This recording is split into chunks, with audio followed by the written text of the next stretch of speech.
ইতিহাস থেকে শিক্ষা নেওয়ার ব্যাপার না থাকতো কেন মুসা নবী রকিয়া আল্লাহ আমার নবী পাককে শোনালেন কোরআনে, কেন ইব্রাহিম নবী রকিয়া আল্লাহ আমার রাসূলকে শোনালেন কোরআনে, কেন আল্লাহ নবী আলাইহিস সালাম দের রকিয়া শুনিয়েছে? এই জন্য শুনিয়েছে ইতিহাস থেকে শিক্ষা তোমাকে আমাকে নিতে হবে। কিন্তু আমার জানার ইচ্ছা যাচ্ছে একদিকে 90,000 আর একদিকে 10,000, এই 10,000 বিজয় লাভ করলো কিসের পাওয়ারে, কিসের জোরে? একটাই পাওয়ার, আমার নবী পাকের মহব্বত আদব যাকে বলা হয় ঈমান। ঈমান যদি তোমার আমার দুর্বল হয়ে যায় তাহলে কিন্তু কামিয়াবি তোমার আমার হবে না। এই দুনিয়াদারি করো, কারবার করো, ব্যবসা করো, সব কিছুই করো, কিন্তু আল্লাহ রাসূলকে ভুলে যেও না। দ্বীনের উপরে আঘাত দিলে, কোরআনের উপরে আঘাত দিলে প্রতিবাদ করতে ভুলে যেও না। কেন যে দেশে বাস করো ওই দেশের আইনকে মানতে হবে, এটা আমার ইসলামেরই হুকুম।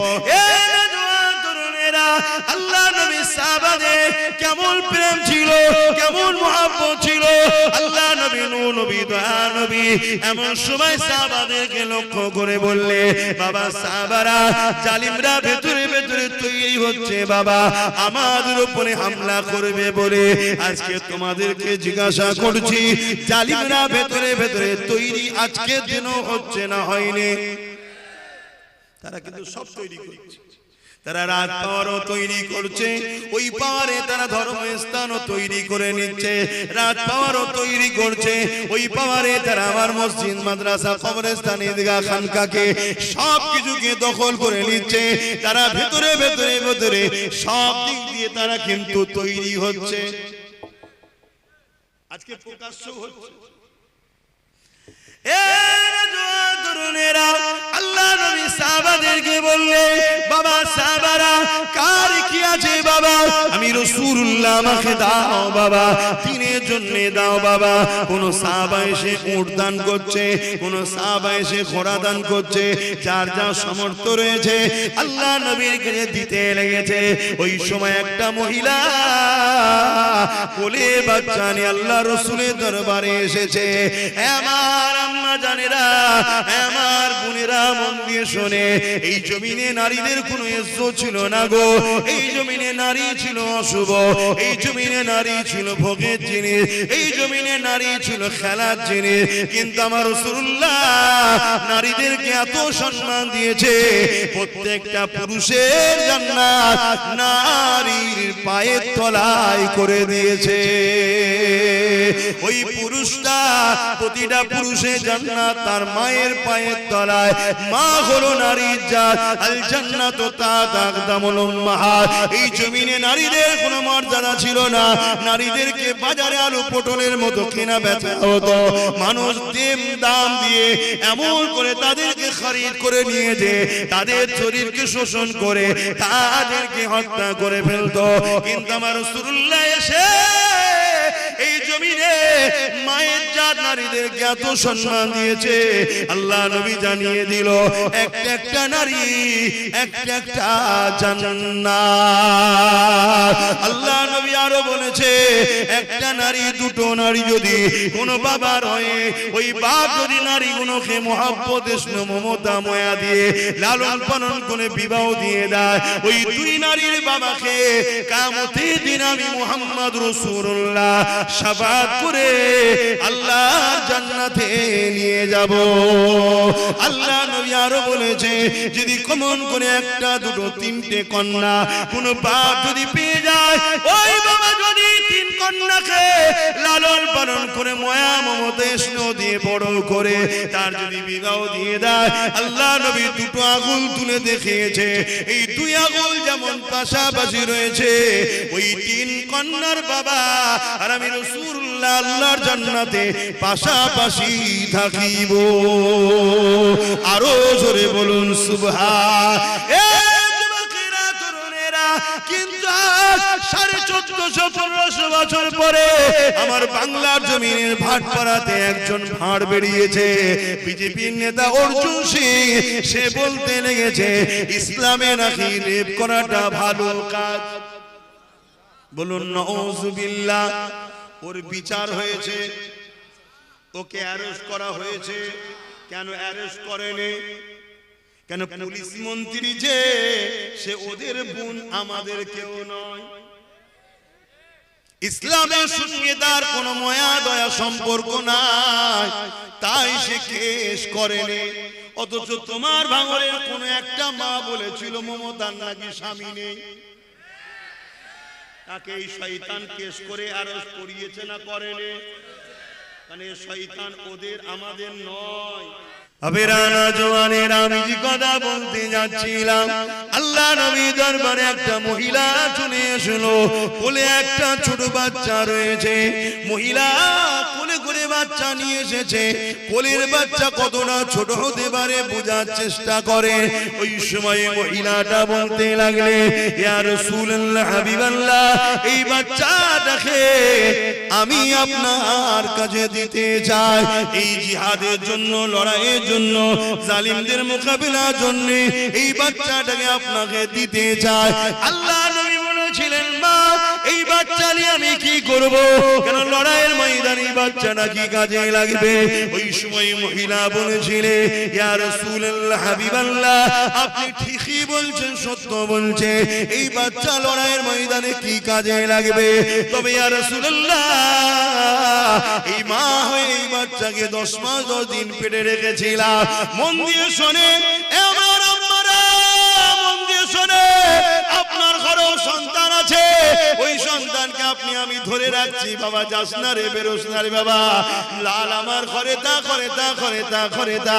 আল্লাহ সন্তান দিয়েছে, অনেক বাপ মা আছে কোটি কোটি টাকার মালিক, একটা সন্তানের জন্য লাখ লাখ টাকা খরচ করছে, বাচ্চা হয়নি।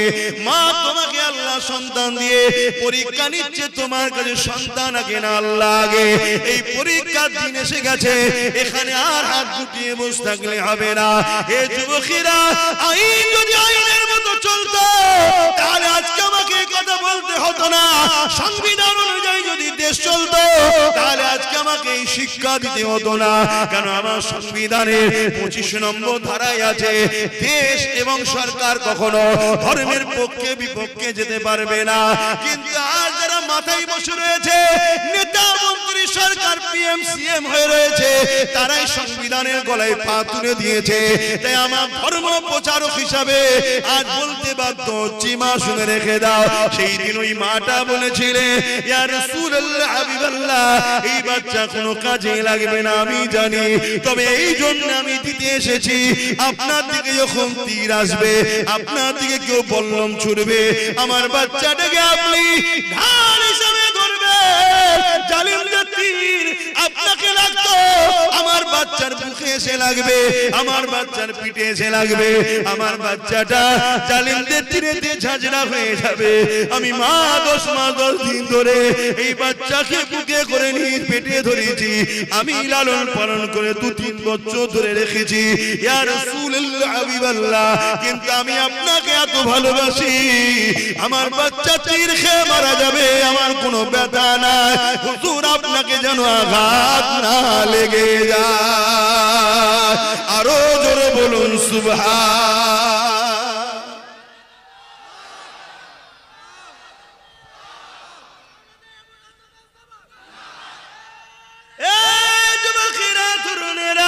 আল্লাহ নবীর ইসলাম সিদ্দিক আকবরের হাতে দায়িত্ব এলো। সিদ্দিক আকবর নবীর ইসলামকে হিফাজত করে ফারুক আজমের হাতে দিয়ে দিল। ফারুক আজম ইসলামের হিফাজত করে উসমান গনির হাতে দিয়ে দিল। উসমান গনি ইসলামের হিফাজত করে মাওলা আলীর হাতে দিয়ে দিল। এইভাবে তবকার পর তবকা আস্তে আস্তে 4 ইমাম ইসলামের হিফাজত করে, 4 পিরানে ইসলামের হিফাজত করে তোমার আমার কাছে দিয়ে দিল। হিন্দুস্তানের বাদশাহ গরিবে নওয়াজ সুলতান মুঈনুদ্দিন আজমিরি আল হুসাইন আল হাসানি আল কুরাইশি, তিনি ইসলামের জন্য এই ভারতের জমিনে আসলে লক্ষ লক্ষ মানুষ তিনার বিরুদ্ধে লেগে গেল রুখার জন্য। কিন্তু মনে রাখবে, এক মুঈনুদ্দিন বিন আজমিরকে জালিম পৃথ্বীরাজ বিরোধী করেছিল রুখার জন্য। কত দিক দিয়ে রুখতে চেয়েছে, পানি বন্ধ করে দিয়েছে, কোন জায়গায় বসতে দেয় না।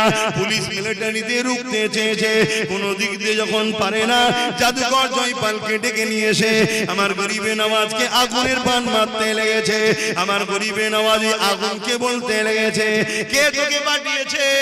আগুনের ভেতর থেকে আওয়াজ আসতে লেগেছে, জাদুকর জয়পাল আমাকে পাঠিয়েছে। আমার গরিবে নওয়াজ বলছে, তুই জয়পালের কথা শুনবি না, আল্লাহর কথা শুনবে। ওই সময় আগুন বলতে লেগেছে, জয়পাল আমার দুনিয়ার মনিব হতে পারে, কিন্তু আগুনের প্রকৃত মালিক হলেন আল্লাহ। গরিবে নওয়াজ বললেন, যা, আল্লাহর হুকুমে তুই যার কাছে এসেছিলি তার কাছে ফিরে চলে যা। এই কথা যখনই বলেছে, আগুন আবার ফিরে গিয়ে জয়পালকে ধাওয়া করেছে। জয়পাল এত বড় জাদুকর ছিল, আকাশের উপর দিয়ে উড়ে চলে যাচ্ছে। ভেবে দেখুন কত বড় পাওয়ার ছিল অন্যায়ের দিকে।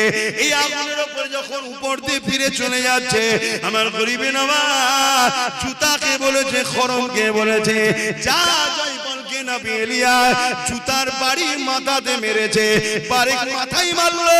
তাই গরিবে নওয়াজের জুতোর মারি খেয়ে জয়পালের মাথা খুলে গেল। জমিনে এসে ইমানের নূরের কালমা পড়ে জয়পাল জান্নাতি হয়ে গেল। আমার গরিবে নওয়াজকে অনেক চেষ্টা করেছিল রুখার, পারেনে।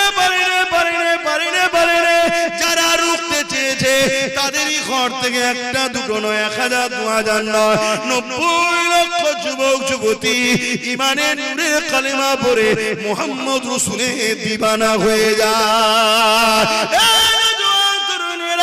সেই 90 লক্ষ থেকে আজকের তারিখে ভারতে 60-70 কোটি হয়ে গেছে। এই অবদান আমার গরিবে নওয়াজের। তোমাদেরকে এখানে রেখেছে কে? বেশাক আল্লাহ ওসিলা হলো গরিবে নওয়াজ। যতদিন গরিবে নওয়াজ আছে ততদিন তোমরা থাকবে, ঠিক তো নাকি? আজকে দেখছিলাম একটা মুরব্বী বাপ, মোবাইল টোবাইল দেখে কি জানি না, তিনি বলছে অমুক যদি না থাকে তাহলে আমরা দাঁড়িয়েও রাখতে পারবো না। মানে আল্লাহর উপরে ভরসা নেই, নেতার উপরে ভরসা। কিরকম মুসলমান, মার খাবে না তো কারা খাবে? আর গরিবে নওয়াজ যখন এসেছিল একটা কেউ ছিল না, হুজুরের হাত ধরে 90 লাখ হলো, আর 90 লাখ থেকে আজকে 60-70 কোটি। আরে সরকার চেপে রেখেছে, চেপে রাখার পরও যদি এই হয় তাহলে খুলে দিলে কি হবে? কথা বুঝে আসছে না? না, এই জন্য চেপে রেখেছে। মন দিয়ে শোনো, বোঝার চেষ্টা করো। যুগে যুগে দুটো দল ছিল, দুটো লড়াই হয়েছে। সেদিনের জালিম শাসক ছিল ফেরাউন, আর ইসলামের পক্ষে ছিল মুসা নবী। তোমরা কার পক্ষে, মুসার দিকে না ফেরাউনের দিকে? সেদিন লড়াই হয়েছিল ফেরাউনের বিরুদ্ধে মুসা নবী। সেদিন আল্লাহ মুসাকে বিজয় দিয়েছে, ফেরাউনকে মিটিয়ে দিয়েছে। সেদিন নমরুদের সঙ্গে ইব্রাহিম নবী লড়াই হয়েছিল। ইব্রাহিম নবী তো তোমার আমার আব্বা জান, আজকের বাপের বেটাদের সঙ্গে হচ্ছে আজকের নমরুদের। সেদিন নমরুদের সঙ্গে ইব্রাহিম নবীর লড়াই হয়েছিল। এই যুবকেরা, তোমরা নমরুদের দিকে না ইব্রাহিম নবীর দিকে? সেদিন কিন্তু বিজয়টা ইব্রাহিম নবীরই হয়েছিল। যুগে যুগে যুগে যত নবী রাসূল এসেছে, তিনাদের লড়াইটা ছিল অত্যাচারী জালিম শাসকদের বিরুদ্ধে। দেখো, মুসা নবী লড়াই করেছে অত্যাচারী শাসক ফেরাউনের বিরুদ্ধে, ইব্রাহিম নবী লড়াই করেছে অত্যাচারী শাসক নমরুদের বিরুদ্ধে। চলে আসো আমার রাসূলুল্লাহর দিকে। আমার নবী পাক লড়াই করেছে অত্যাচারী রোম শাসকের বিরুদ্ধে, অত্যাচারী পারস্য শাসকের বিরুদ্ধে, অত্যাচারী এমন কোন আবু জেহেল, উতবা, সাইবা, উমাইয়া, এদের বিরুদ্ধে আমার রাসূল লড়াই করেছে। হে যুবকেরা, আমার নবীর নওয়াসা ইমামে হুসাইন পাক তিনি লড়াই করেছে অত্যাচারী সারাবি খুনি চরিত্রহীন এজিদ ইজিদের সাথে। ইজিদ ছিল শয়তানের দিকে, আমার হোসাইন পাক ছিল রহমানের দিকে। এমন করে হিন্দুস্তানে চলে আসো, আমার গরিবে নওয়াজ রহমানের দিকে, পৃথ্বীরাজ ছিল শয়তানের দিকে, আমার মুজাদ্দে জামান ছিল রহমানের দিকে, পিটি ছিল শয়তানের দিকে। এ যুবকেরা, আজকে দিন আমার দেশের মাথায় আর আমার রাজ্যের মাথায় যারা বসে আছে, এরা কোন দিকে তোমরা দেখো, বুঝতে তো পারছো কোন দিকে? অবশ্যই আমাকে যদি জিজ্ঞাসা করো, এরা হলো শয়তানের অনুসারী, এরা জালিম। আর আমরা যদি রহমানের দিকে হই, তাহলে নবীর সুন্নাত অনুযায়ী এদের বিরুদ্ধে আমাদেরকে লড়তে হবে। কারা লড়তে রাজি আছে হাত তুলে দেখো। নারে দিলদার, দ্বীন ইসলাম, গুস্তাখে রাসূলুল্লাহ হুঁশিয়ার। মনে রেখে দিও, এই লড়াইয়ে তোমার আমার জীবনটাও যেতে হতে পারে।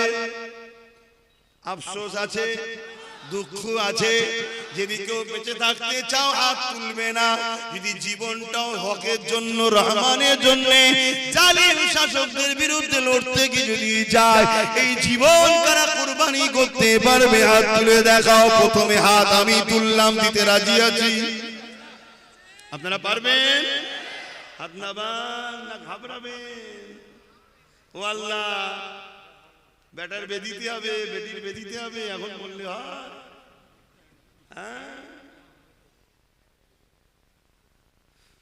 তুমি কতদিনের জন্য এসছো জানা আছে কারো? কারো জানা আছে? আর আল্লাহ যদি তোমায় বলে রাখবো, তুমি হাজারো মোকাবেলার পরে বাদশাহ হতভাগা আকবর মুজাদ্দিদ আল-কাসানির বিরুদ্ধে পুরো মিলিটারি ফোর্স নাপিয়ে দিয়েছিল। কি লড়াই! লাস্টে মুজাদ্দিদ আল-কাসানিকে জেলে পর্যন্ত দিল। তারপরও মুজাদ্দিদ আল-কাসানি জেল থেকে বেরোলো, কিন্তু বিজয় মুজাদ্দিদ আল-কাসানিরই হলো, আকবর ধ্বংস হলো। জোরে বলুন সুবহানাল্লাহ। এবং আকবরেরই ছেলে মুজাদ্দিদ আল-কাসানির কাছে বায়াত হয়ে পায়ে হাত দিয়ে চুমু খেয়ে শুনছে। বিজয় কার? জোরে বলুন। হকের পক্ষে বিজয় কার? আর আমাদের হলো চেষ্টা। বলো, সেদিন নমরুদ জ্বালিয়েছে না জ্বালাইনি? এজিদ জ্বালিয়েছে না জ্বালাইনি? আজকে এরা জ্বালাচ্ছে না জ্বালাইনি? তারাও ছিল নারীদের দেহ শোষণকারী, এরাও আজকে নারীদের দেহ শোষণ করছে। নাই বলো, এখনো কেন তিলক তোমার বোনের ইনসাফ হলো না? তাহলে কি করতে তোরা ক্ষমতায় বসে আছিস? দেখো, কেন্দ্র শাসিত রাজ্যগুলোয় নারীরা নিরাপদে নাই। দেখো, খোঁজলা মিডিয়া দেখো, আমি ভুল বলছি? তাহলে বলো, এরা মায়ের জাতের উপরে জুলুম করছে না করে? মায়ের জাতের উপরে যারা জুলুম করে, ইসলাম তাদের বিরুদ্ধে যুদ্ধ করার ঘোষণা দিয়েছে না দেয়নি? আমাদেরও ঘোষণা থাকবে না থাকবে না?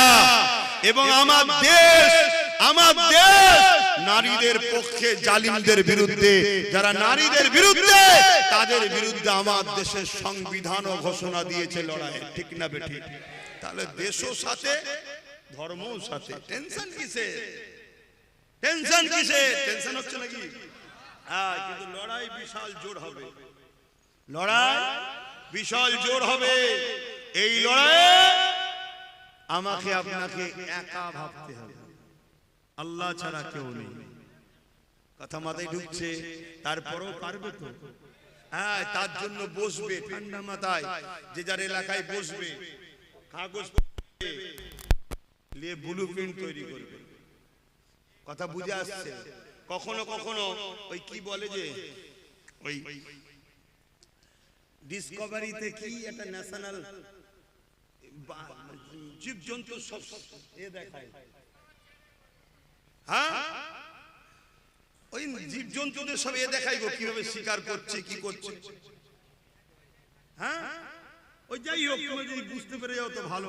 কখনো কখনো ওই বাঘকে দেখবে কিভাবে শিকার করে, চুপ করে বসে থাকে, চুপ করে বসে থাকে, চুপ করে বসে বসে বসে বসে অনেকক্ষণ ধরে দেখবে।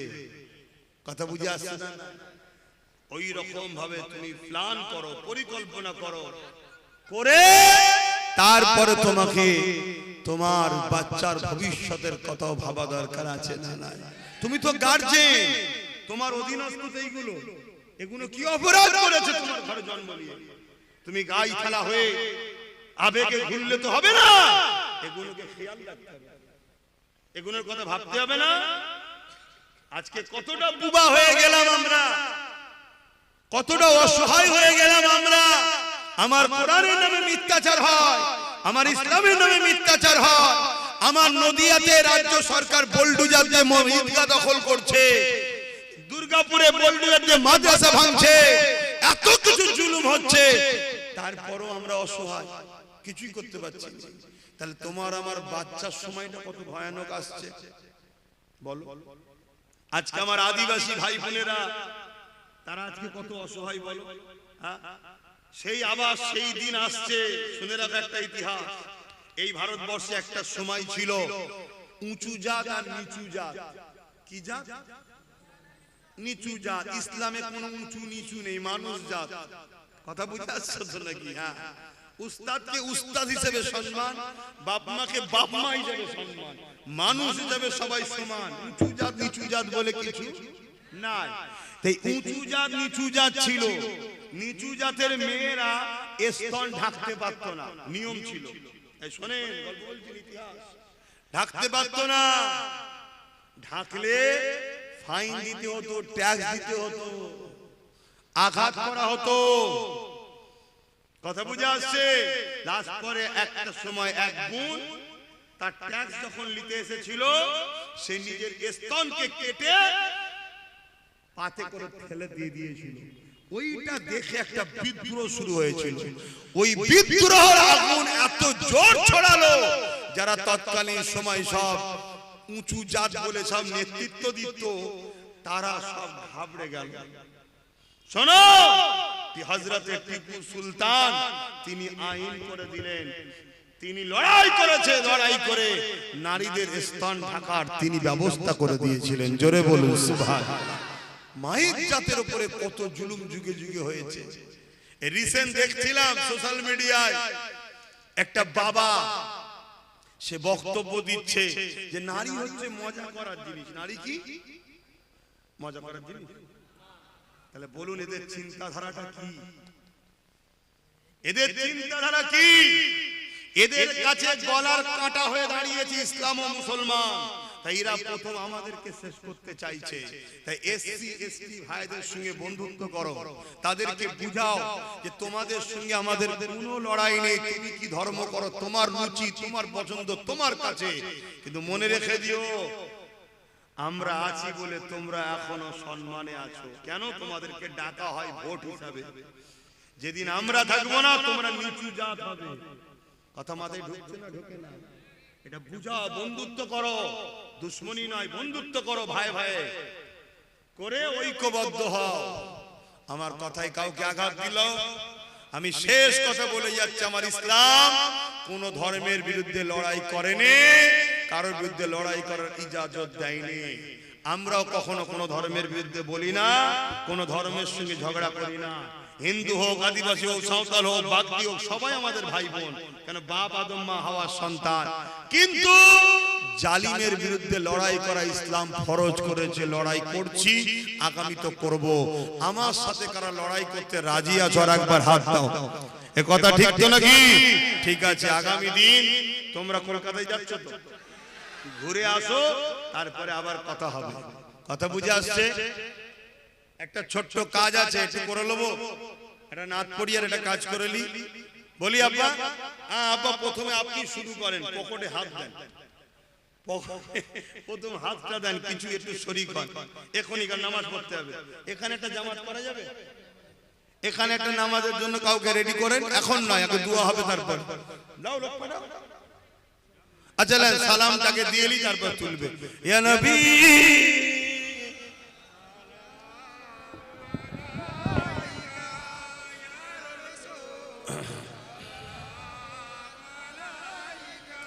ইয়া হাবিব সালাম।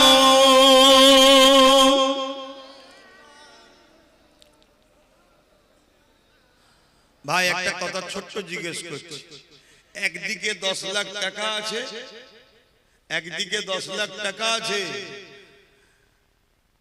হইলে আর না হয় জান দে, কিন্তু লিলে আল্লাহ রসুল নারাজ। জানটা যদি আল্লাহ রসুল আল্লাহর হুকুম হয় যাবে না যাবে না, কিন্তু যদি জানটা চলেও যায় আল্লাহ রাজি। তুমি টাকা নেবে না আল্লাহর